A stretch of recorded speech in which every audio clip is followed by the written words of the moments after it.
இங்கயாரு எந்த ஊர்ல வேணும்னாலும் வசதியா வாழ்ந்து போயிலானே, ஆனா சொந்த ஊர்லதான் நிம்மதியா வாழ முடியும். ஓ ஊரு உன் அடையாளம் அம்புட்டுதான்.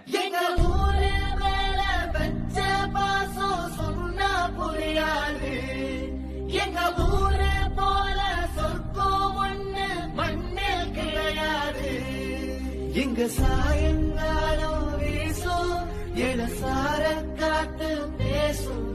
இங்க பச்சை தண்ணி கூட ஒரு பதநீர் ருசியாகும்.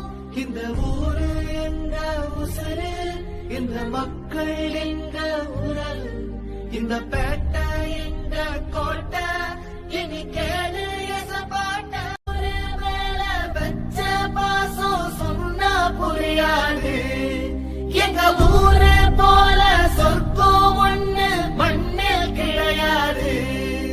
இங்க சாயங்காலம் வீசும் எழசார காத்து